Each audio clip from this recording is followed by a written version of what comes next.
Police in Ohio say a 31-year-old woman even had them convinced that she was a 14-year-old boy.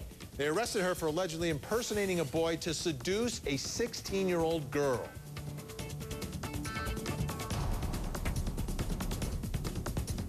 If I didn't know, I wouldn't have questioned it either. She could pass for a 14, 15, 16-year-old boy raised.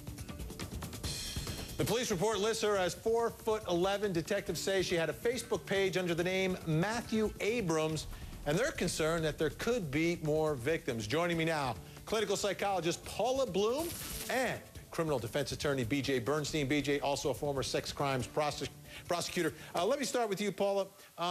What's going on here? A 31-year-old woman decides to be a 14-year-old boy to seduce a 16-year-old girl. What's really going on here? Well, if we take away the whole idea that this is an adult and a child, okay, because let's just remove that from the equation for a little bit.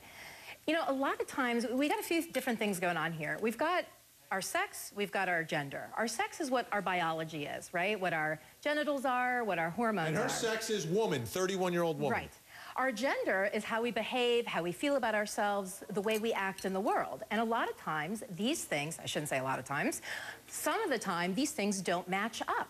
And so a lot of times, you can walk around looking one way and absolutely feeling like you're something else. This is when people end up having, like, gender reassignment surgery. They're struggling with these things. But the problem here, BJ, is that she's not going out trying to date people, number one, that know, or people that are her own age. She's pretending to be a teenager and going after a 16-year-old girl. Exactly, and in this way, it is like any other sexual predator who portrays themselves differently of opposite gender and tries to meet a young person lying about their age and trying to meet them out in public and then go ahead and molest them.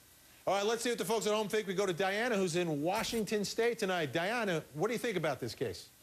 Hi, it's great to talk to you. You know, I'm appalled at this, and I think that this woman or whatever should be thrown away and locked up with the key. Does she have any kids of her own? No, we don't think she has any kids of her own. She lives at home. As a matter of fact, her father said, and I want you to talk about this, Paula, her father said that he believes that the victim knew the defendant was a girl or a woman in this case. Do you think there's other victims out there? Is that possible? You know, I say this all the time. The best predictor of future behavior is past behavior. So I really don't know in this case. All right, BJ, what do we do here?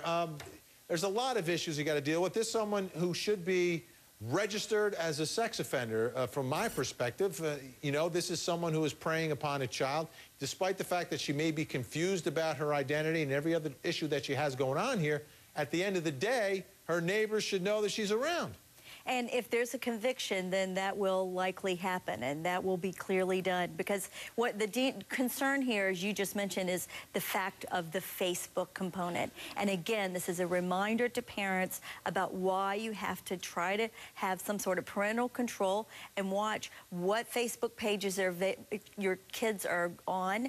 And if it's not someone that you know their parents, you've got to ask more questions. Well, what's really interesting here, Paul, is the parents of the victim. They got fooled also. Everybody was fooled here. You know, it's not that difficult. I mean, you look at that picture, and I would absolutely believe that that was a 14 or 15-year-old boy. You know, when somebody has the intention of really deceiving, they can deceive pretty much anyone. Paula Bloom, B.J. Bernstein, thanks so much. Have a fantastic week.